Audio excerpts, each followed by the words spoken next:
The medical facility's cold, metallic walls echoed with distant screams.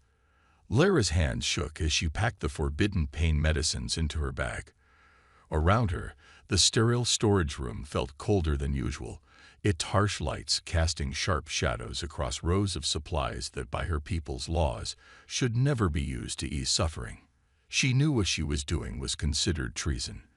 The Valari believed that pain was the greatest teacher, that suffering bred strength. But after years of watching patients writhe in agony during even the simplest procedures, something in her had finally broken. A noise in the corridor made her freeze. Footsteps approached, the heavy boots of security guards making their nightly rounds. Lyra held her breath, pressing herself against the wall behind a tall storage unit. The footsteps paused outside the door, and she could hear the guards talking. "Did you hear about the young medic in Section 4? One guard said, "Found giving pain blockers to children after surgery. They're making an example of her tomorrow." "Good," the other replied. "Weak medics make weak warriors." Lyra's heart pounded. They had discovered her secret work in the children's ward. There would be no mercy. She had seen what happened to others who showed weakness. Her only chance was to run. The footsteps moved away, and Lyra acted quickly. She grabbed more supplies, shoving them into her bag. The small emergency shuttle bay was just 2 levels up. As a senior medic, she had access to the medical transport vessels. It was her only hope. Moving through the corridors, she kept her head down, walking with purpose like she was on a normal late-night round. Her medical uniform helped her blend in, but each passing person made her pulse race.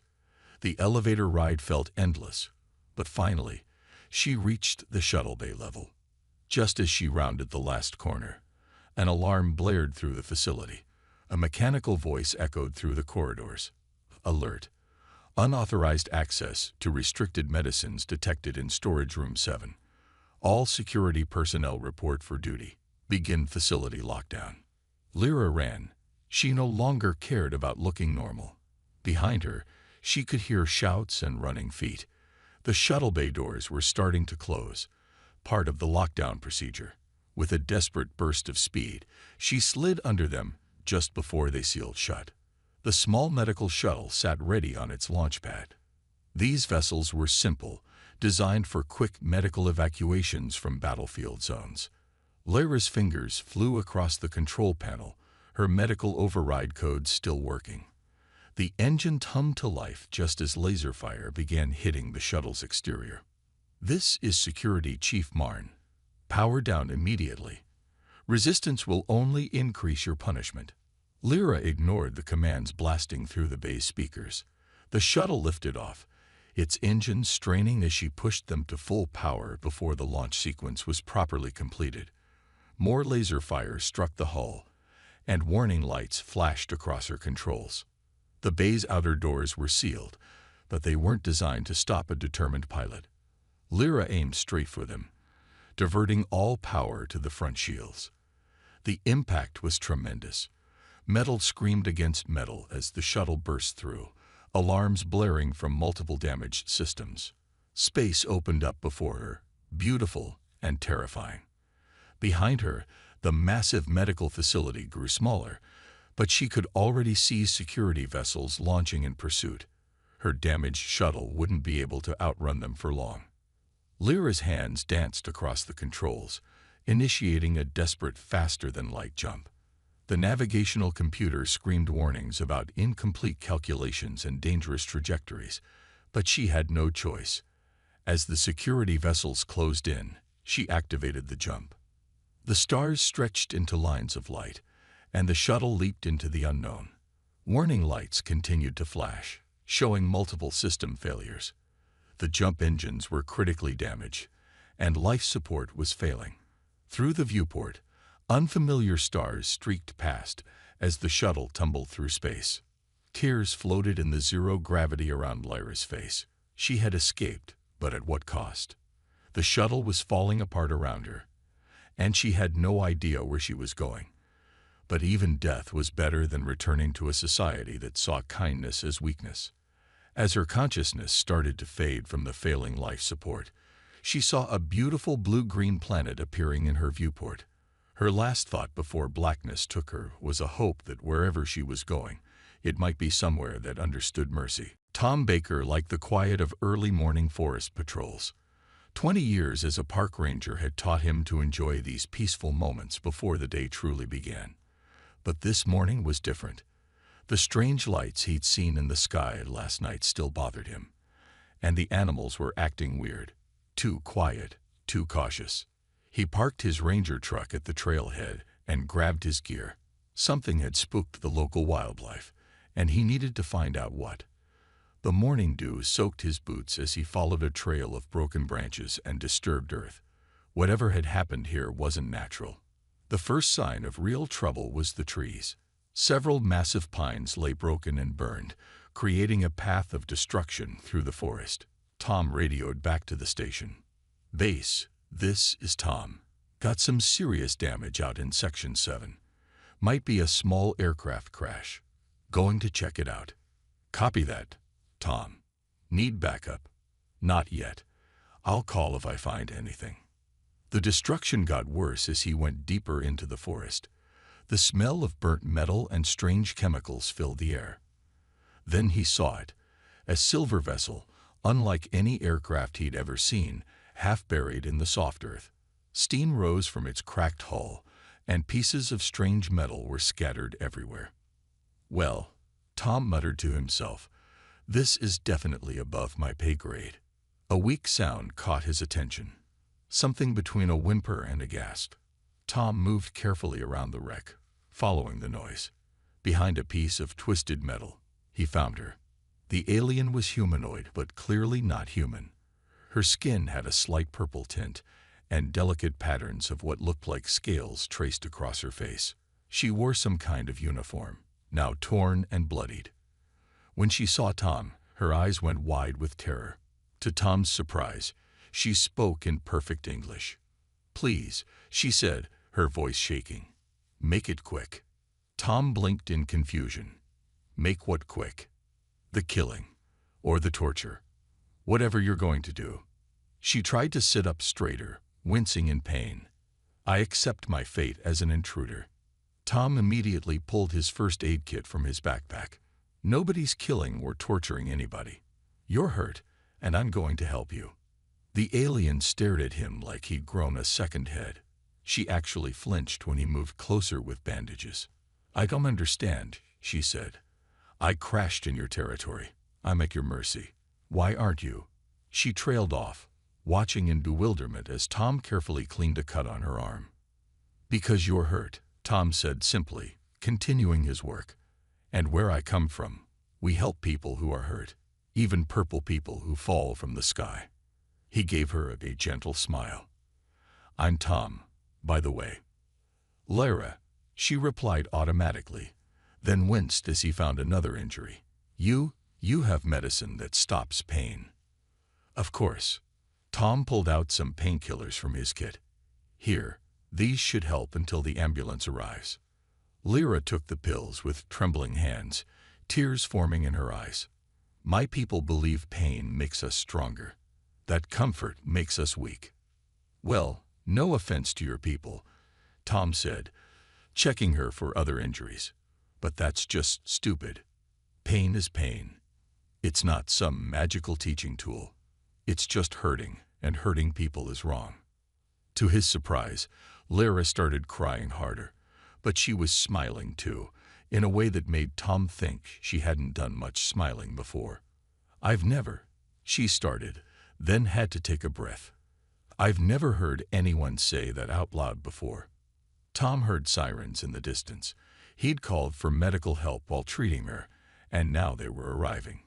He could see Lyra tensing up again. "Hey," he said gently, "I know you're scared, but I promise you, no one here is going to hurt you. The people coming, they're like me. They just want to help." Lyra looked at him for a long moment, then nodded slowly. "I believe you," she whispered, sounding surprised at her own words. "I don't know why, but I believe you." As the ambulance approached, Tom stayed by her side, his presence a quiet promise that on this strange new world, kindness wasn't weakness. It was simply the way things were done. The bright lights of the emergency room made Lyra blink. Everything here was different from the medical facilities she knew. The walls were painted in soft colors. The air smelled clean but not harsh. And most strange of all, no one was screaming. Dr. Mary walked into the room, her white coat neat and her smile warm. For the 10th time that day, Lyra wondered if she was dreaming. On her world, senior medical officers never smiled. They believed it showed weakness. "How are you feeling, Lyra?" Dr. Mary asked, checking the monitors beside the bed. "Is the pain medication still working?" "Yes," Lyra whispered. "I still can't believe you give it freely. In our hospitals, She stopped, old memories making her shiver. Dr. Mary sat down beside the bed. "Tell me about your hospitals, Lyra. It might help us understand how to make you more comfortable." Lyra closed her eyes, memories flooding back. "In Valari hospitals, pain is seen as a teacher. When I was training as a medic, they would make us treat our own injuries without medicine. They said it would make us understand our patients better." She touched a scar on her arm. "I failed my first test. I passed out from the pain. They made me do it again the next day." The human doctor's face showed horror, but her voice stayed gentle. "That must have been terrible for you." "It was normal," Lyra said. Nothing here is normal.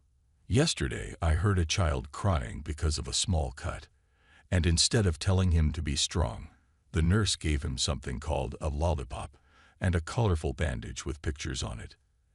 And the child stopped crying, Dr. Mary said with a smile. "Yes, he actually laughed." Lyra sat up straighter, wincing slightly. "On my world, they would say you're making him weak. But he seemed happy. How can that be wrong?" A young nurse came in with lunch, another strange human custom. In Valari hospitals, food was given only when absolutely necessary, and it was always bland. But here, they'd brought her different foods to try, asking what she liked best. The scan results came back, Dr. Mary said, showing Lyra some images.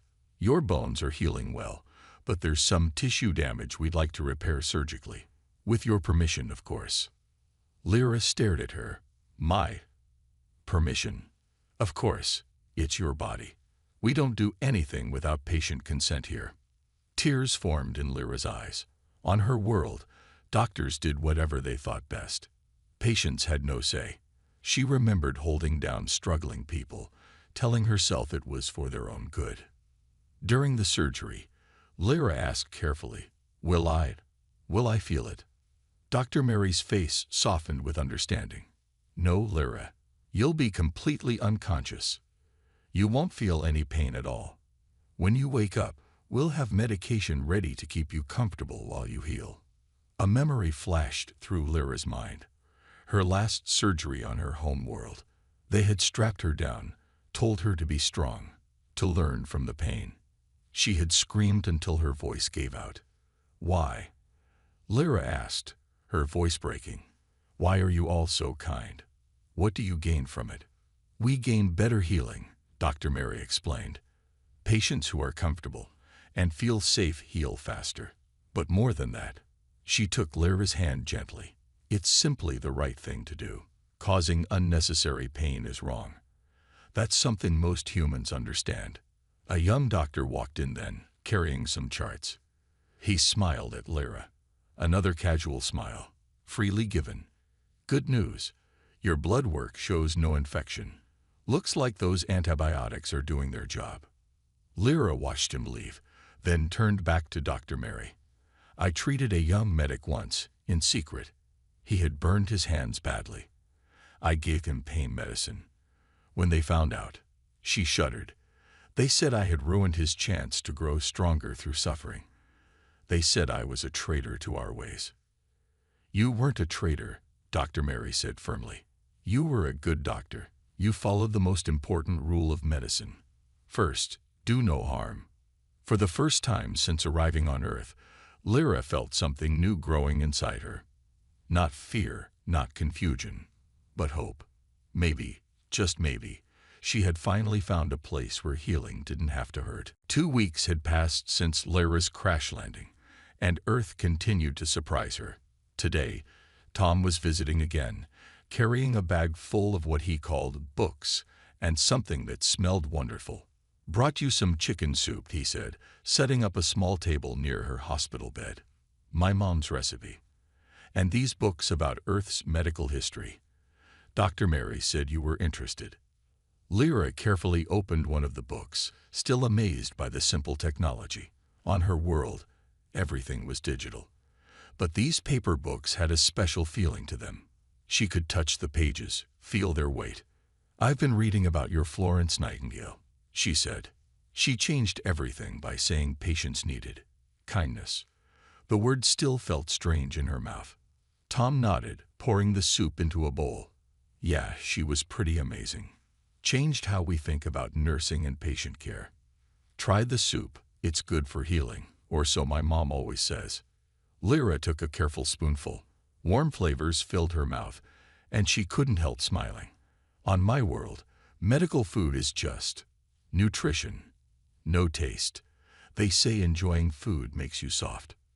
"Your people seem to think everything nice makes you soft," Tom said, sitting down. "No offense, but that sounds like a hard way to live." Before Lyra could respond, there was a knock at the door. 2 people in suits entered. Government officials who had been questioning her gently over the past week. Unlike the harsh interrogators of her world, these humans actually seemed to care about her comfort. "Good afternoon, Lyra," said Agent Wilson, taking the seat. "How are you feeling today?" "Better, thank you." Lyra still found it strange how they always asked about her well-being first. "We have some questions about Valari medical technology, if you feel up to it," Agent Brown said, pulling out a tablet. "But we can come back later if you're tired." Lyra straightened up. "Actually, I've been wanting to share something." She took a deep breath. "Your medical practices, they're better than ours. I've been studying your recovery rates. Patients here heal faster, with fewer complications. I want to help you understand our technology, but improve it with your methods." The agents exchanged surprised looks. "You're willing to share your medical knowledge?" Agent Wilson asked. "Yes, your people have shown me such kindness. I want to give something back." Lyra touched one of the medical books. "But I have one condition. Whatever we develop together must be used for healing, not hurting. No weapons." "Of course," Agent Brown said immediately. "That's not even a question. Medical research is for helping people." Lyra felt tears forming again. She seemed to cry a lot on Earth, but nobody mocked her for it. "On my world, everything can be a weapon, even healing knowledge." Tom, who had been quietly listening, spoke up. "Well, you're not on your world anymore. You're here, and here we do things differently." Over the next hour, Lyra shared basic information about Valari medical scanners and tissue regeneration techniques. The agents took notes, asked questions, but never pushed when she said certain topics were too difficult to discuss yet. As they were leaving, Agent Wilson turned back. "By the way, the local school asked if you'd be interested in speaking to their medical science club. Many students are curious about alien medicine, but only if you feel comfortable, of course." Lyra thought about it. The idea of speaking to young humans about medicine, sharing knowledge freely without fear of punishment. "Yes," she said. "I would like that." After they left, Tom helped her with more soup. "You know what," he said, "you're changing too. When you first arrived, you flinched every time someone came near you. Now look at you, planning to teach kids." Lyra nodded slowly. "I'm learning that maybe my people were wrong. Real strength isn't about enduring pain. Sometimes it's about being brave enough to accept kindness." She picked up another book. "And maybe being kind is the strongest thing of all." Tom smiled. "Now you're getting it." He opened one of the medical history books. "Want me to read some to you?" This chapter's about how we discovered anesthesia. As Tom's voice filled the room with stories of humans choosing compassion over cruelty, Lyra felt truly at peace. She was learning not just about human medicine, but about being human.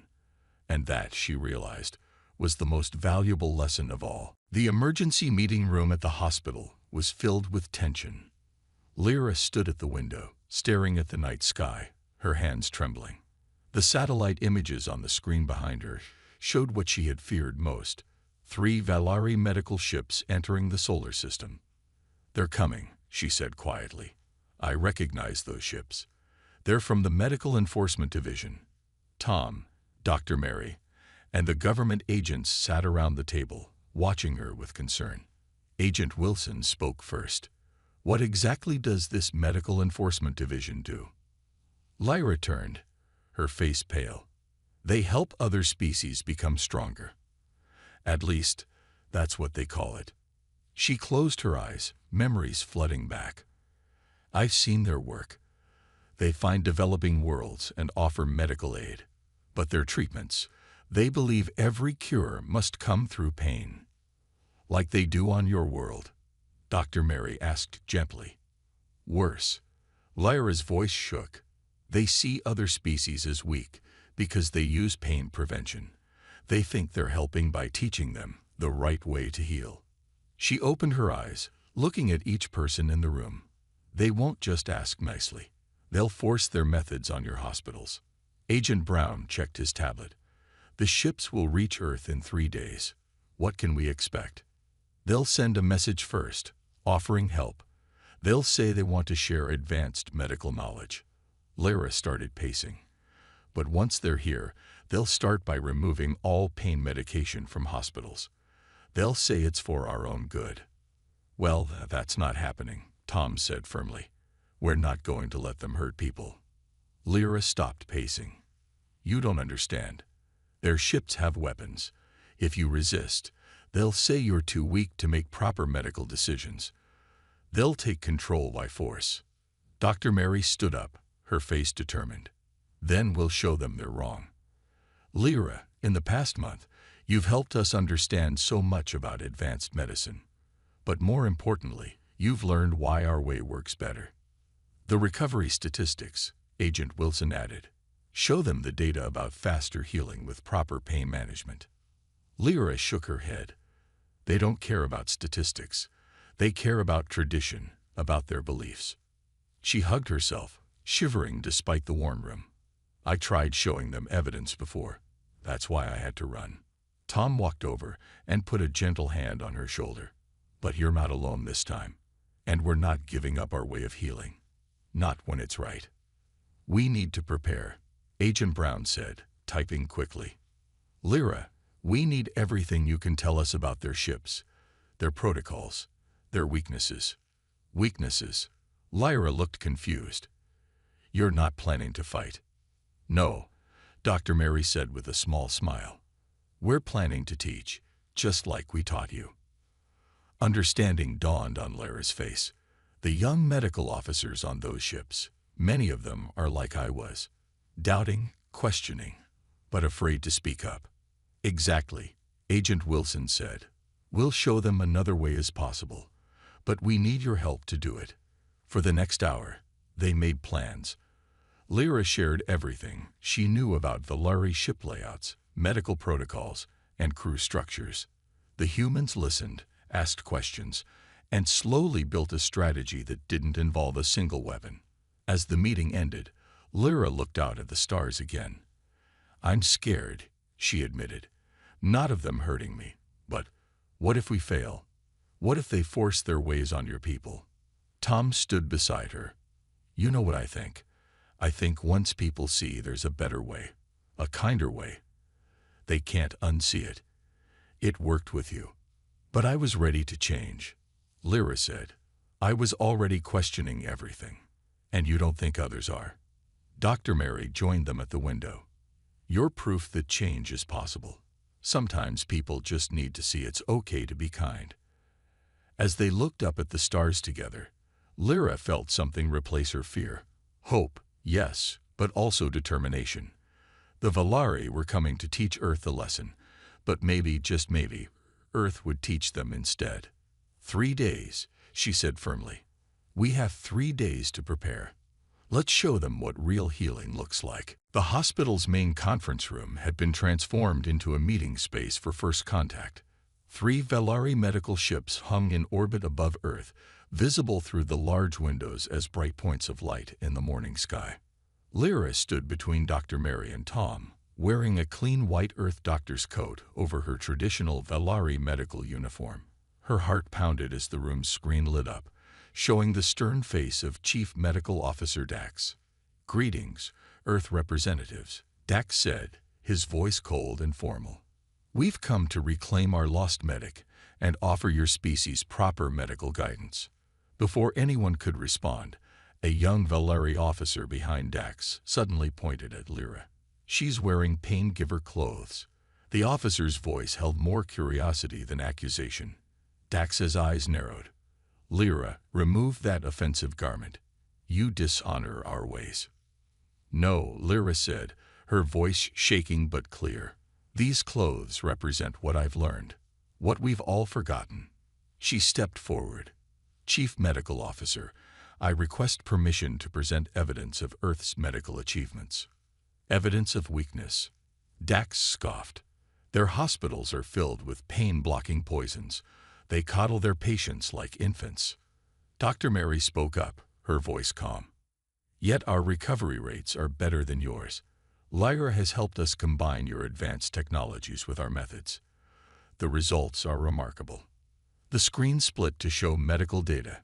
Charts and images appeared, showing healing rates, recovery times, and success rates. Lyra pointed to specific cases. This patient received Valari tissue regeneration combined with human pain management. Complete recovery in half the usual time. This child, treated with our bone-setting techniques, but given proper comfort care, walking in 2 days instead of 7. The young officer behind Dax leaned forward, clearly interested. Others in the Valari control room were whispering among themselves. "Lies," Dax snapped. "Pain is strength. It is the way of our people." "Is it?" Tom asked quietly. "Or is it just the way you were taught?" He turned to the screen. "We've seen Lyra's scars, not just the physical ones. Is that really making anyone stronger?" Another young Valari officer spoke up. "Chief, I've actually questioned this too. When I treated my sister's broken arm, I couldn't bear her screams. I secretly gave her pain medicine." "Treason," Dax shouted, but more voices joined in. "Why must healing hurt? I've always wondered this too. My patients recover slower when they're in pain." Lyra raised her voice above the growing chaos.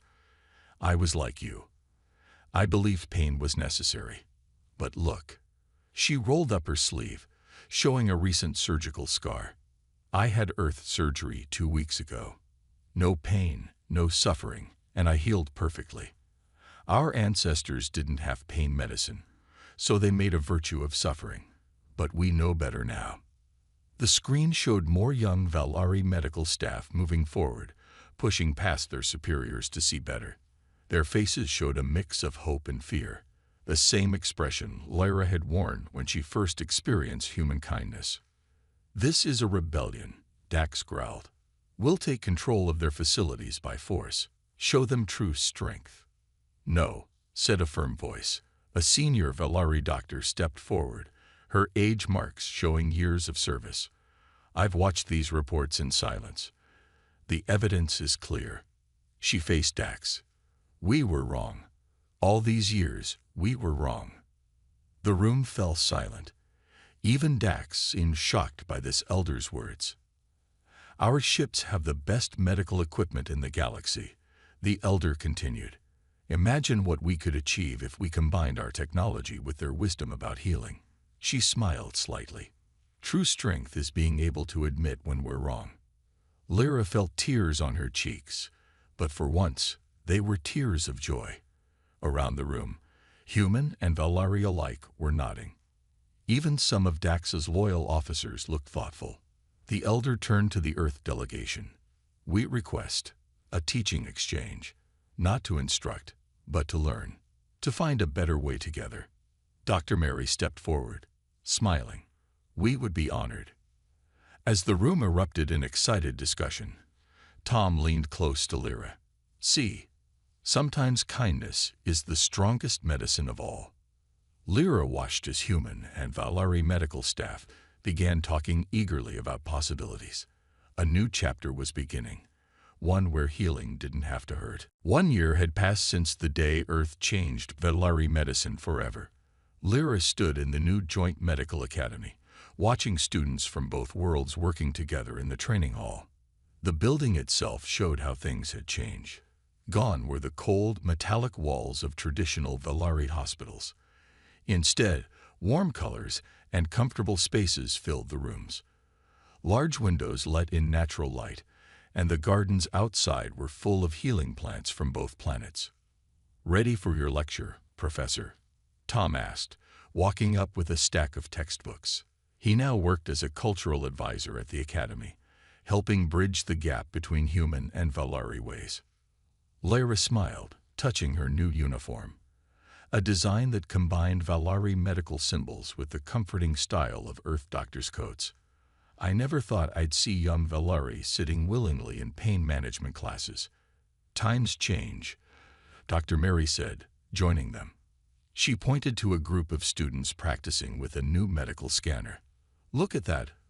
Valari technology with human healing philosophy. Best of both worlds." In the practice room, a young Valari medical student was treating the human patient's injury. She spoke softly, explaining each step, making sure her patient was comfortable. The scanner in her hands, far more advanced than Earth technology, showed detailed tissue images, while Earth-style pain management kept the patient relaxed. "Remember when you first crashed here?" Tom asked. "You thought we were going to torture you." Lyra laughed softly. "And now I'm teaching Valari doctors how to be gentle." She watched as more students filed into the lecture hall. "The younger generation gets it so much faster than we did." Through the windows, they could see one of the Valari medical ships landed in the academy's grounds. But it was different now, repainted in peaceful colors, transformed into a teaching hospital. Even Chief Medical Officer Dax had eventually retired, replaced by younger leadership who embraced the new ways. "It's time," Dr. Mary said, checking her watch. "They're waiting for you." Lyra entered the lecture hall, now filled with both human and Valari medical students. The room fell quiet as she reached the podium. Looking out at their faces, some pink, some purple, all eager to learn, she felt a surge of pride. "Today's lesson," she began, "is about the true meaning of strength in medicine.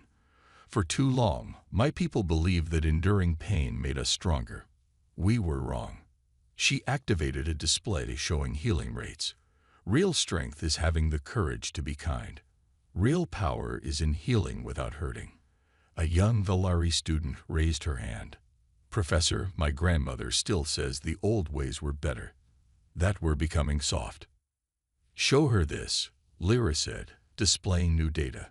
"Since implementing pain management and comfort care, Valari healing rates have improved by 60%. Our patients recover faster, return to work sooner, and show better long-term outcomes. Being kind isn't being weak, it's being smart." The lecture continued, with Lyra showing how combining Valari medical technology with human compassion had revolutionized healing across both worlds. Earth hospitals now used advanced Valari scanners and regeneration techniques, while Valari facilities had transformed into places of comfort and care. After class, a human student stopped by her desk. "Professor, is it true you were once arrested for giving pain medicine to children?" "Yes," Lyra said softly. "And now those same children are growing up in a world where healing doesn't have to hurt. That's the real revolution." Tom and Dr. Mary waited as the students filed out. Through the window, the setting sun painted the sky in beautiful colors. A new group of Valari ships was arriving, not for invasion this time, but bringing more students eager to learn the new way. "You know what still amazes me," Lyra said, gathering her things. How one simple act of kindness from a forest ranger changed everything. Not just for me, but for two whole worlds. Tom smiled. Sometimes the strongest medicine is just being human. Or learning to be human, Lyra added, touching the Earth medical symbol now proudly displayed next to her Valari credentials. Even if you're purple and from another planet. As they walked out together, Lyra saw new patients arriving at the Academy's clinic. Humans and Valari, all receiving the same gentle care, all healing the same better way. The revolution wasn't just in medicine. It was in hearts and minds. And it had started with a simple choice to be kind.